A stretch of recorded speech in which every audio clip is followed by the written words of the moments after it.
Welcome to another edition of Walton Entertainment. Today we'll have more news, information, and entertainment from your local hometown. Tell us what you're worried about. Well, it has no engine. That kind of worries me, but they say it's really nice and quiet, so maybe it'll be a fun trip. Stay tuned for more of Bill's adventure in the glider at the Monroe Airport later during the show. When you go out to buy art supplies, you think about stores that sell canvas or markers, stuff like that. You never think about aluminum foil. Today, we meet a young man who makes figurines out of aluminum foil. We'll watch as he explains how he got into this unique art form, right here on today's Back Road Treasures.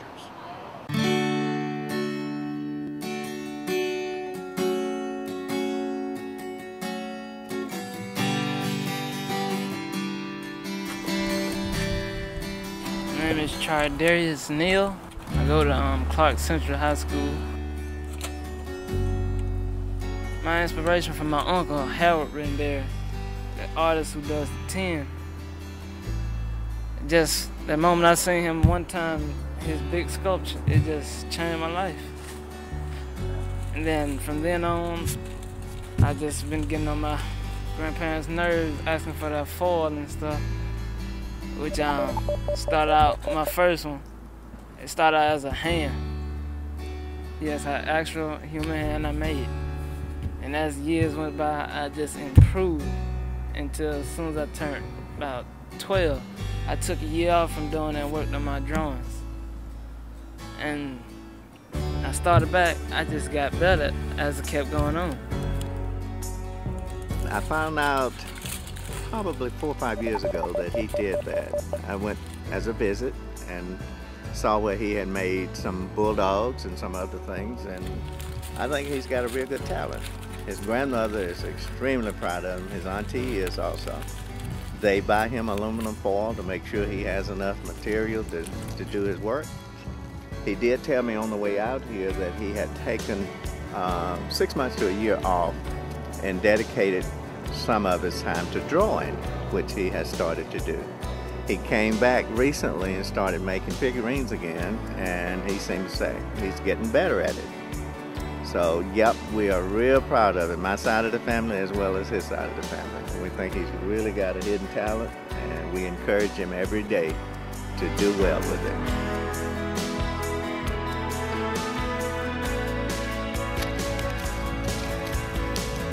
Because you can express your feelings in a lot of ways in art. Paintings, sculptures, drawing. You can tell when I draw something, what mood I'm in. If I draw something with a little joke to the side, you know I'm in a good mood. But you see me drawing something angry, I'm in a mood that's on a different level. It's different when artists get mad.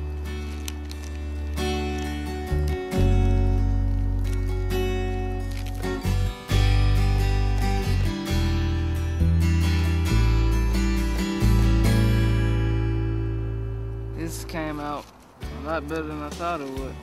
Usually my angel would look a lot better just at the timing and just trying to do it a little quick because the wind is blowing mighty bad today, and as you can see, the wings came out as I proposed. And it's basically a simple, quick. Quite an interesting and amazing story about aluminum foil and a kid who takes life seriously, stays out of trouble, and lets his imagination do the work for him. That's today's Back Road Treasures. I'm going to go and see if I can make something with this aluminum foil. I'm Gerald D. See you next time.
Good morning. Please join me in singing our national anthem. Oh, say, can you see by the dawn's early light what so proudly we hailed at the twilight's last gleaming, whose broad stripes and bright stars through the perilous fight o'er the ramparts we watched were so gallantly streaming, and the rocket's red glare, the bombs bursting in air, gave proof through the night that our flag was still there. Oh, say does the star-spangled banner yet wave o'er the land of the free and the home of the brave?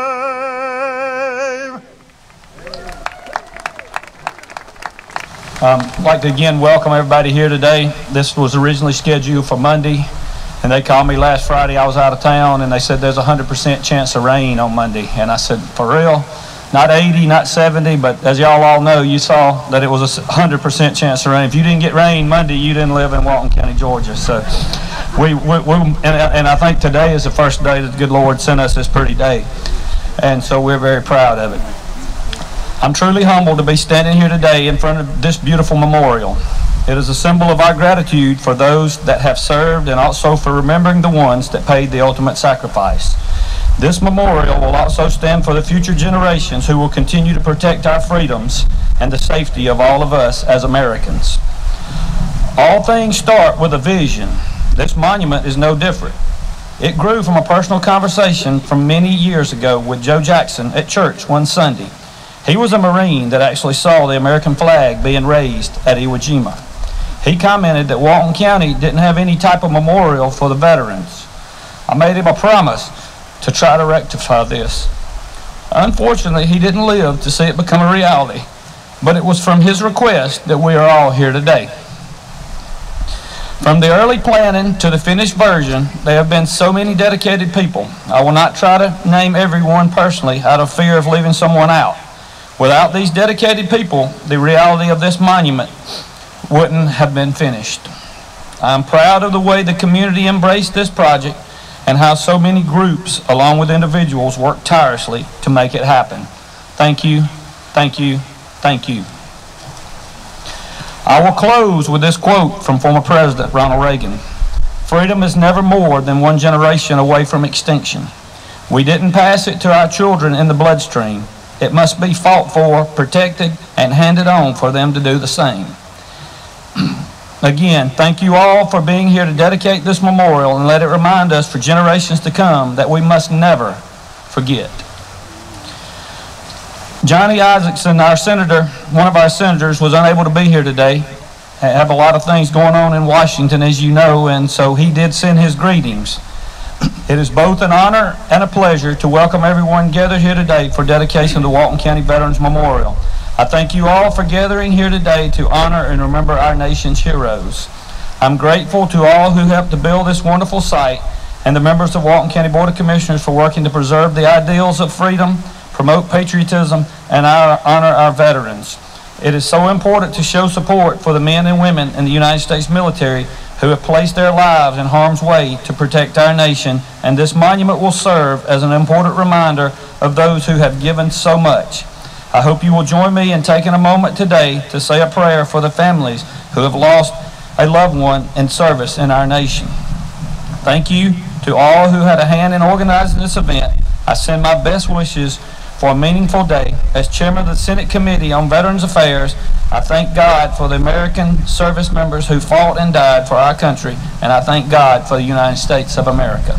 Thank you. Also, I did want to touch The sponsor walls are not complete, but we do have a large amount of sponsors that have contributed a large amount of funds. There will be plates placed on each of these walls on each side here. So we do want to thank all those people that helped sponsor and make this happen. An 18-year-old machine gunner laying in the French mud of Belleau Wood would be 118 years old today. An 18-year-old paratrooper landing in a swamp east of Normandy beaches would be 92 years old today. An 18-year-old Marine, mortarman, carrying his tube and base plate out of the Chosin Reservoir would be 86 years old today. An 18-year-old rifleman climbing up Hill 937 in the Asha Valley would be 67 years old today.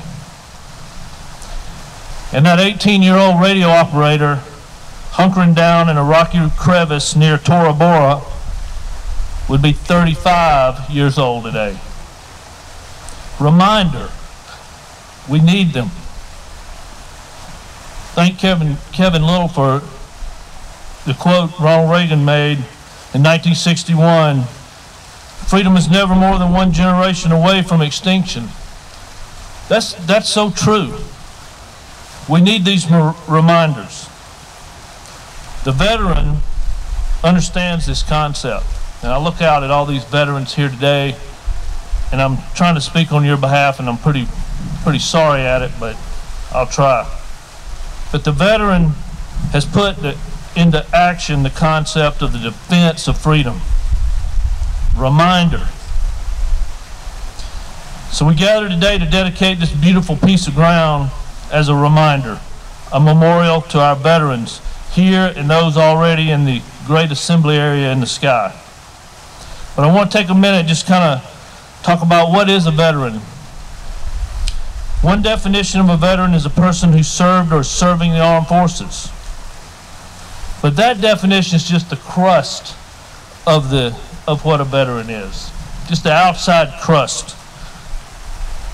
A better definition is someone who at one point wrote a blank check made payable to the USA for an amount up to and including their life. The veteran has said at one point in their lives, "I will serve a purpose greater than myself. I will do something for others that will not be easy for me." The veteran willingly, and some of y'all unwillingly, joined a team for our benefit because we, the citizenry of the nation, asked them to do that. Now look, all of us know that the old disclaimer you hear on late night TV, experiences may vary, applies to all of us veterans. But in some ways, no two experiences are exactly the same. Some of us spent long days and nights in hot jungles, staying wet and hot. Some of us spent time in freezing cold mountains, and some in blazing hot deserts. But no matter where we were, in many, many ways, the experiences were all the same. The camaraderie and the brotherhood. And one thing people don't get is the laughter. Okay, if you're a veteran, you know what I'm talking about. Some of the greatest comedians in the world were the E4 specialists and corporals. I'm seeing some heads nodding. My day, we call that the E4 Mafia. You see, in an infantry platoon, the E4 has usually been in the same squad or platoon for his entire military career. He knows everything about everything. And it's pretty sure nobody else knows anything about anything, right? You know, that makes for some very serious sarcastic attitudes. And I love them. Nobody can crack a joke at the worst time better than the E4 Mafia. But I will say this, nothing was off limits in those infantry platoons, squads. Political correctness, never heard of her. So what are some ways a typical veteran stands out? I'm gonna rattle off a few and see if they ring true. Walking with a purpose.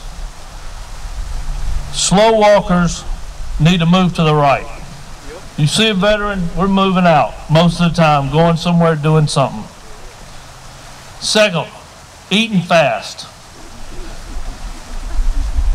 My wife over here can attest. Long romantic dinners consist of 5 minutes of me eating and 55 minutes of waiting for her to finish eating. Number 3, the gig line. Does anybody here know what a gig line is? There it is. This right here needs to be straight all the time.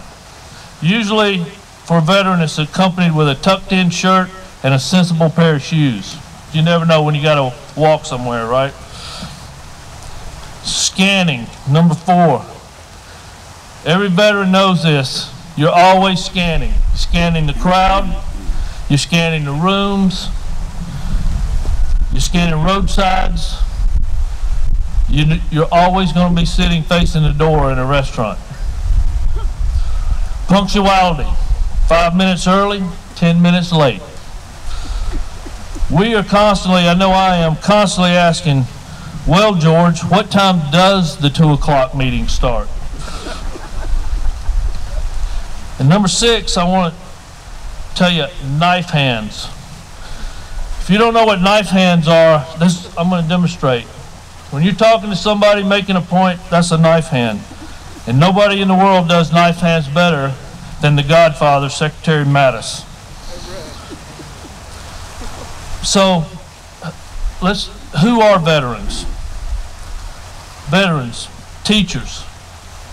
Look around, teachers, coaches, firemen, police officers, business owners, mechanics, carpenters, plumbers, civic leaders, church deacons, youth volunteers of all stripes, mothers, fathers, brothers, sisters, husbands, and wives. The veteran is often seen the best and the worst of humanity. We understand how special this great country really is and don't ever want to take it for granted. This memorial right here is a reminder. As Elmer Davis, a war correspondent, famously said, this nation will remain the land of the free only so long as it remains the home of the brave. Reminder. Thank you all for allowing me the honor to say a few words this morning. This is a great day. I know many of y'all like me rode by here wondering, man, when are we going to fix that right there? Look at what you got. This is unbelievable. Just beautiful. This memorial is a fine tribute to our veterans, and I think I can speak on behalf of all of us for saying it will serve as a great reminder for decades to come. May God continue to bless our nation. Thank you.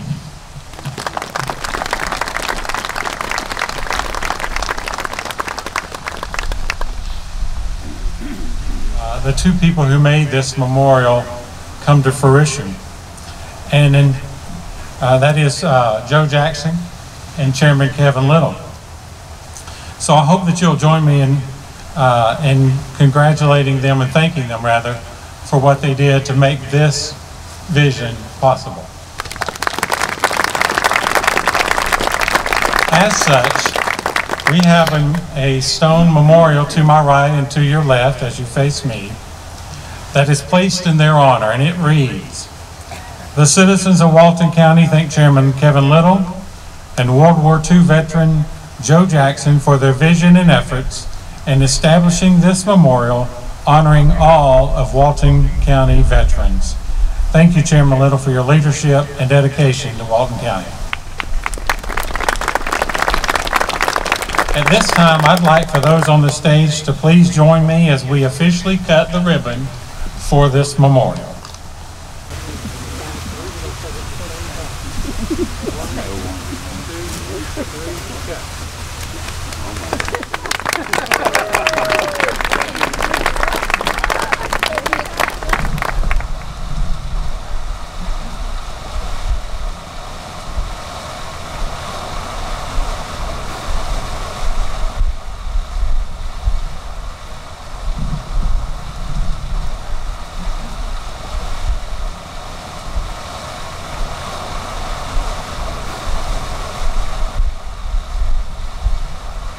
Hi, happy Thanksgiving from Monroe Walton Center for the Arts.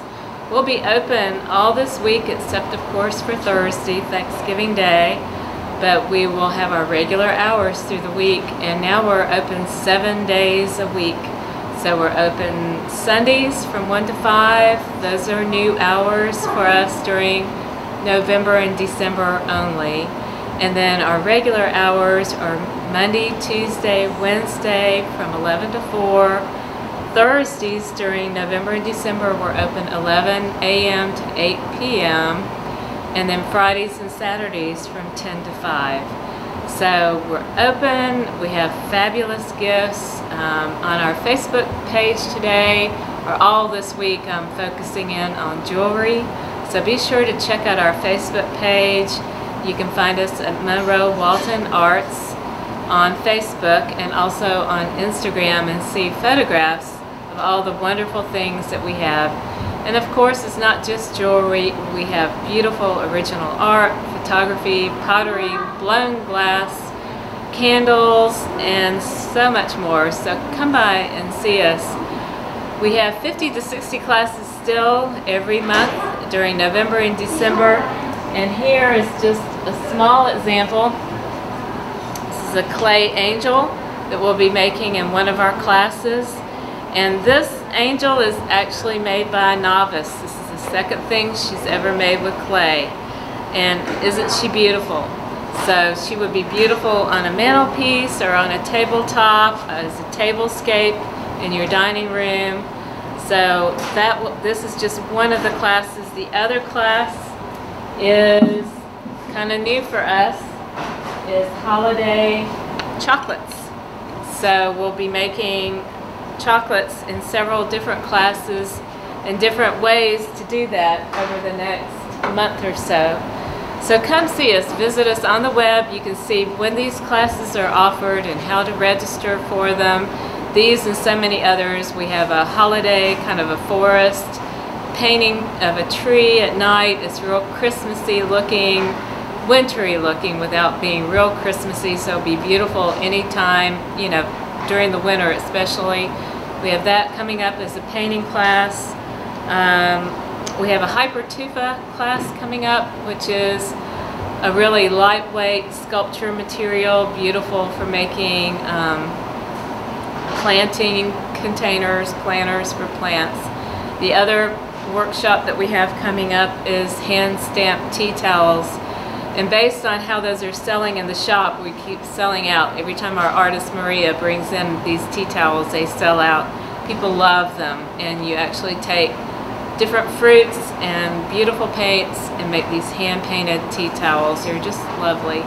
So those and so many others, visit us on the web, monroewaltonarts.org. Come in and visit us or call us 770-207-8937. Hope to see you soon, and happy Thanksgiving. And now we catch back up with Bill, who's taking a ride in the glider. Too old for this. I'm telling you, she's done this 20 years ago. Nah, never too old. Okay, now you're sitting on your... I think that's the SSA's motto, never too old.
Hey, I'm Isaac over at Reboot, giving you the Reboot Tech Tip this week.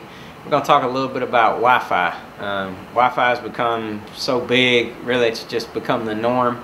Everywhere you go, you want Wi-Fi, you know, restaurants, all that stuff. You know, your cell phones have built-in cellular, but they can also do Wi-Fi. So you can pretty much have internet anywhere you go. But what I'm going to talk about today is Wi-Fi, like at your home or your business, just, you know, inside the walls. So, you know, to have Wi-Fi, you have to have what's called a Wi-Fi router or wireless router. You know, different routers, they say, can kind of do different, like more space in your house, can go further in your house, stuff like that. A little bit of that is true. Most of it's actually false. So it really depends on how your house is built, like what's inside your walls, what the outside of the house is made of, or your business, what the outside of your business is made of, what kind of walls, all that stuff. So Wi-Fi, it has a really hard time traveling through brick, concrete, mortar, plaster, if you have an old house and it still has plaster in it, and then also metal. So all of those things, it doesn't matter if you have the strongest wireless router that they make in the world, it's not going to go through those walls any better than the router that has the weakest wireless signal. So you got to keep that in mind. The other thing too is, even if you have just regular, like a stick house, you know, with wooden studs and sheetrock, or wooden walls, stuff like that, or vinyl siding, all that, Wi-Fi, it can only go through a certain amount of walls. You know, it's not magic. So the signal, the more walls it has to go through, the quicker the signal drops. The other thing too to think about with Wi-Fi is, you can be, let's say, connected in one room of your house on the Wi-Fi, and you might have 1 bar or 2 bars. Even if you're down to 1 bar, a lot of times it's not going to work. Even though it says you're connected, you may be connected, but you're not really getting any signal through. It's just too far away. The other thing too to think about is, when you are connected, let's say you have 2 bars, then it's going to be a lot slower than if you have 3 bars. You know, the further away you get away from the router or your wireless device, whatever it may be, you know, the slower the speed is going to be. That's just how it works, because I think how it works is it can't connect with the signal enough, you know, stay connected to actually give you a good speed. You know, wireless signals run in a wave, like a lot of signals do. So when you're at the bottom of the wave, it's the weakest. When it's at the top of the wave, it's the strongest. So you might have good signal for, you know, a couple seconds, and then it'll drop and your speed will drop. Now devices have error correcting systems and all that stuff, so it'll kind of, you know, your device kind of stays at an even path, but it kind of takes the average of the wave, and then that's what it connects you at. So there's some things you can do, you know, if you're at the other side of your house and you just don't have enough wireless signal. The best thing is always what's called a wireless access point. And what that is you actually run a cable from your wireless router, or if you have a business, you know, from your network switch or whatever it may be. You run a cable from there to wherever you want your Wi-Fi from. So you would have to be in your basement. You could run a cable along the bottom of your basement and then come up through the floor and put what's called this wireless access point. And what it does is it just it takes the internet, you know, it goes through the cable, and then this access point, it redistributes the Wi-Fi wherever that access point is. That's the best way to do it, most reliable. You know, it's almost like having a second router inside your house. The second way to do it is what's called a wireless booster, or a repeater, or an extender. It's all those names. And what it does, so if you have your router here, and then let's say 3 rooms over, you put what's called a repeater, then what it does is the wireless signal that the router is sending out, the repeater goes up and grabs it, brings it in, and then redistributes it on that side of the house. You know, those things are a little glitchy still, even to this day. What happens is the wireless signal changes channels and all that, and they got to keep up with each other, and so sometimes you have signal, sometimes you don't. I will say that typically they work better if you have the same brand. So like if you have a TP-Link router here and a TP-Link extender or repeater or booster over here, they seem to work better because they're the same brand. I don't know why. That's just how it is. Maybe they speak a better language with each other. I don't know. The other thing I'm going to talk about briefly is just, let's say you actually have two buildings. So either your business has two buildings, or you might have a pool house or a guest house or something like that. There's two ways to do that. So you install, again, an access point. So you run a cable from the router. You actually have to run it outside to the outside of your house or the outside of your building. And they make those things that have these super antennas on them. And since it's, you know, it's outdoors, then the signal can travel further because there's nothing stopping it, you know. And so these devices, they can reach all the way to the pool, or a lot of times they can reach all the way to the guest house, and you don't need another you know, a router or whatever inside the guest house. So that's one way to do it. It's an outdoor access point. The other way that is real common with businesses is they do what's called wireless bridges. And what that is, again, it's kind of you run a cable to the outside, you put this bridge on the outside of the building, and then whatever building you're going to, you put this other bridge. And so they talk to each other directly. They make them now too where they only will talk to each other. The signal is so it can't be interrupted, it works better, so just these two things, they talk to each other and that's it. And then so on the second building, you run another cable inside the building, and you add one of those wireless access points I was talking about. Those things actually work really well. The city of Monroe actually uses them on top of their water tower to send people internet. First Baptist of Monroe has a wireless bridge that they're getting internet with. The Monroe Chamber of Commerce has a wireless bridge that they're getting internet with. So these things are real reliable. And the ones that I've seen, they can actually shoot up to about 30 kilometers. So if you have line of sight for 30 kilometers, you know, you can use one of these. We've done them before, I guess. Not 30 kilometers, maybe a kilometer or so, something like that. Where we've shot them too. But anyway, that's the biggest thing on Wi-Fi. So if you need better signal, it can be done. You can talk to your local IT provider, and they'll be happy to help you. But anyway, I'm Isaac of Reboot, giving you the Reboot Tech Tip. Hey there, it's hard to believe that we're approaching that holiday season. You know, a lot of times those kids want to get a new pet for Christmas. Don't forget about Walton County Animal Control. We've got a whole lot of animals that are still coming in. It seems like they're still coming in even from that summertime rush. As you'll see today, we're going to show you some great looking dogs, Catahoulas, Shih Tzus, all types of different dogs. We've also got a lot of cats still here at the shelter. So if you're looking to add a pet to your home for the holiday season, don't forget about Walton County Animal Control.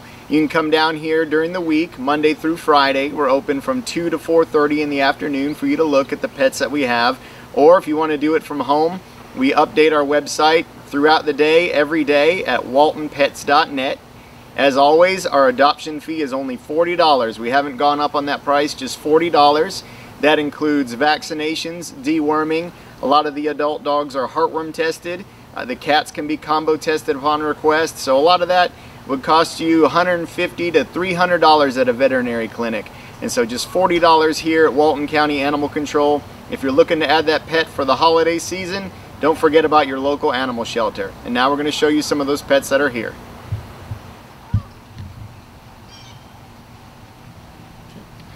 We have a 2-month-old female domestic short hair, little baby kitten. She's really needing a home for Christmas and for the rest of her life. Just remember, you have to sign a contract to have her spayed when she's about 6 months old. Good girl. We got a female. She's already spayed. She is probably about 6 years old.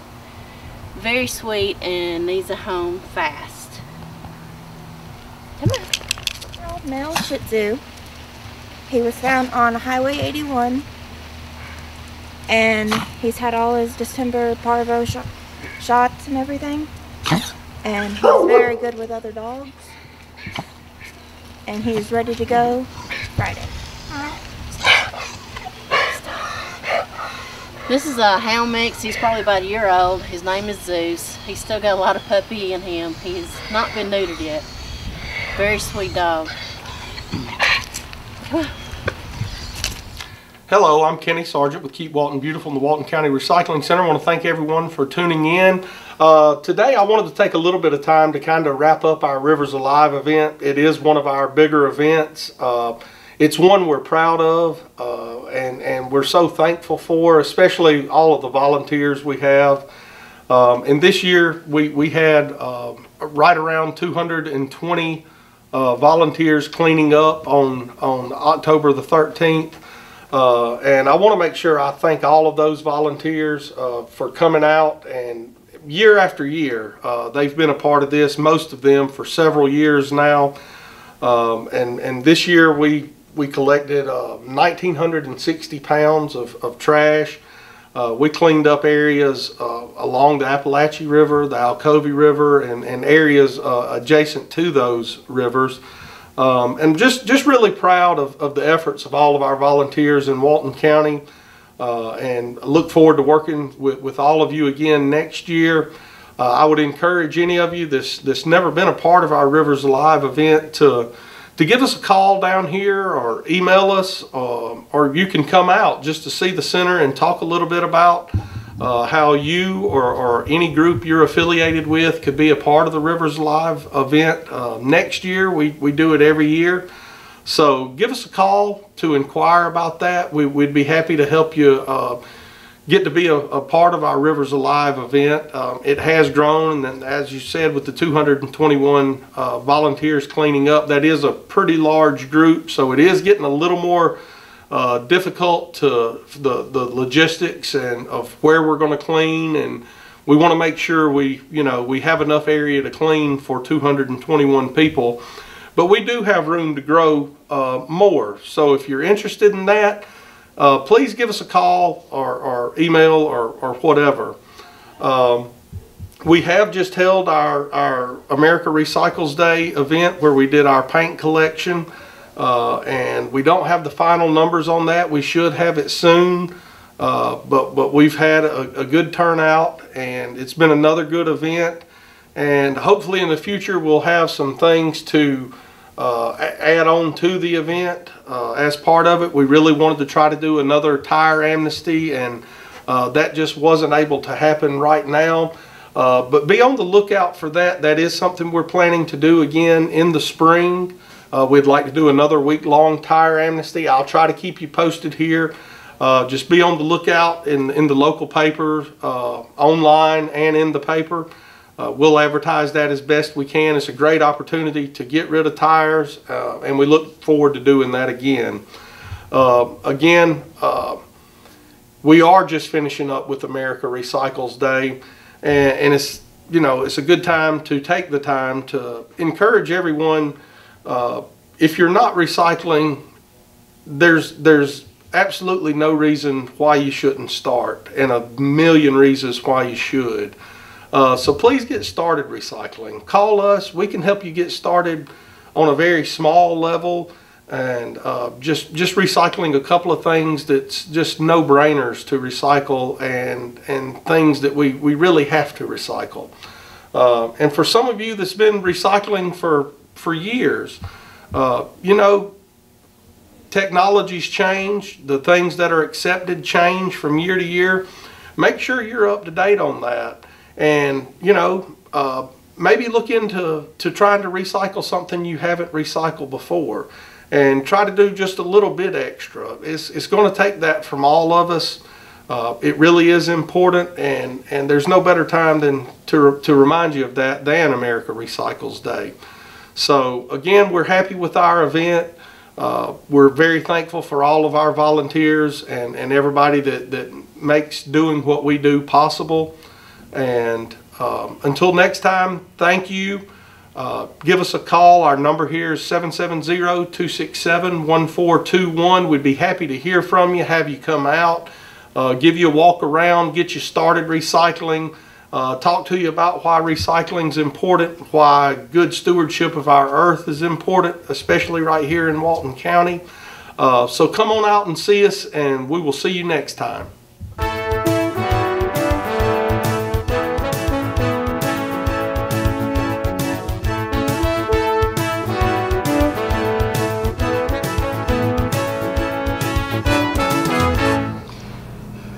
Hello, this is Jody Johnson. I'm here with the Recreation Report. I want to congratulate, first of all, some of our Community Bowl champions. Our Community Bowl, this is the 16th year for our Community Bowl championship. That's our local football championships where we take the county teams and play a single elimination tournament, and they're ranked based off their records, and it culminates to a Saturday that we go down. This year the championship was played at our West Walton Park in Loganville. But congratulations to the 5- and 6-year-old Rams, coached by Jeremiah Steele. They're from Central Walton. The 7- and 8-year-old Rams, coached by Jeremy Shoemate out of Central Walton.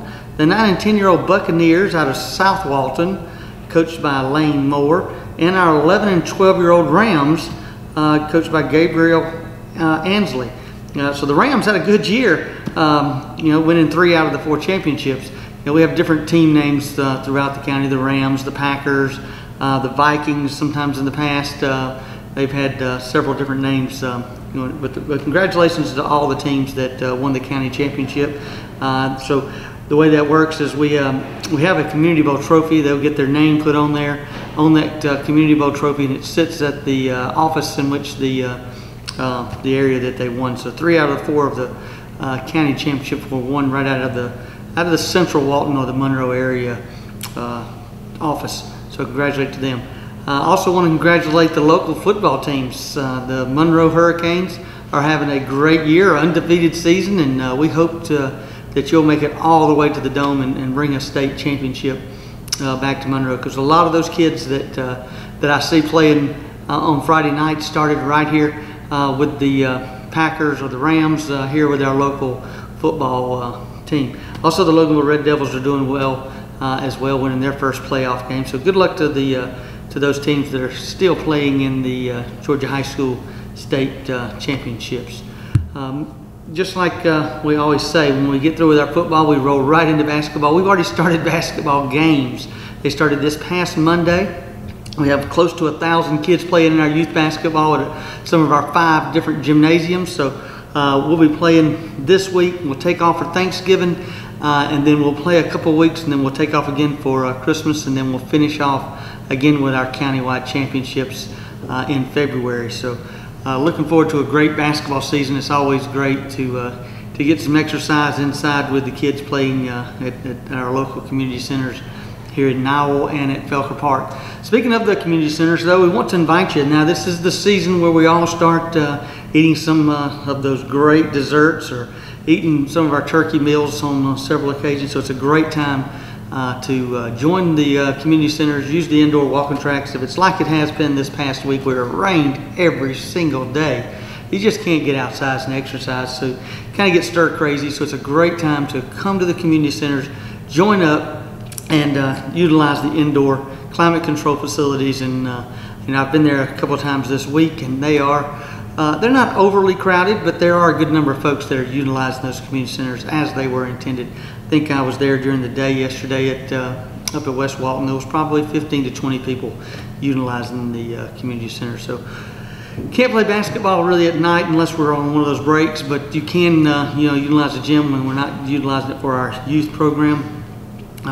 All the exercise equipment is upstairs, and we have a small fitness room downstairs at Felker that you can do some small weight stuff, loose weights. So it's a great place to get out, get active, and not have to worry that is the weather going to work out for you. So I look forward to seeing you at the community center. If you want to take a class, we have those as well. WaltonCountyGA.gov. Go to the recreation page, and then either the community center or just look on there, and you'll find everything that you need for all of the programs that we have offered, from the aerobics to Zumba to anything that you could think of. We probably offer that class, and it's very, very affordable. So we hope you'll take advantage of all the SPLOST dollars and those community centers that we built with that money. And we also want to thank you again for voting yes on the new SPLOST that the Parks and Recreation will get a portion of over the next few years, and we'll be able to expand on our park system here in the county, whether we spend it over in Social Circle, Walnut Grove, upgrade some of the parks here in Monroe. We really look forward to spending those tax dollars wisely, and we hope everyone enjoys what we're trying to offer. So again, congratulations to all the football teams as the football season winds down. So congratulations to them. We hope we'll bring a state championship back to Monroe or Loganville, or both. They're in different divisions. So congratulations to our youth football teams, who are all-star teams. We're hosting the state championship for Georgia High School. We have 2 teams that are going to be playing for the Class A state championship here at Belker Park on December, it's the Saturday, December 1st, that weekend, on Saturday and Sunday. So hopefully one of our local all-star teams will also win a state championship. We have a good chance to do that as well. We'll play against Cartersville and Savannah for those state championships. The 2 teams will play on Saturday morning, and then they'll come back on that Sunday. I believe it's the same day as the SEC championships, around December 3rd. So look forward to that, and I will let you know how we do. So until next time, remember, sportsmanship starts at home. Thank you very much. Hello, Walton County. This is Kevin Little with the Chairman's Report. Today, beautiful sunny day out in Walton County as we've done the dedication to the Veterans Memorial. If you haven't been out to see it, make sure you get an opportunity to come out. It's quite a legacy for the people that have fought to preserve our freedoms here in America, and the ones that will fight in days ahead to protect what we have. Also, as part of our 200th anniversary of Walton County, this was the dedication day today, and then December the 15th, we will be doing a presentation at the historic courthouse downtown. We'll be burying a time capsule. There'll be several other festivities going on, so mark your calendars for Saturday, December the 15th for that last moment of, that's actually the 200th birthday of Walton County. If you have any questions or concerns, please give me a call, 770-267-1316. Thank you. This is Paul Mullins, downtown Bostwick, Georgia, for the big Cotton Gin Festival and Tractor Parade.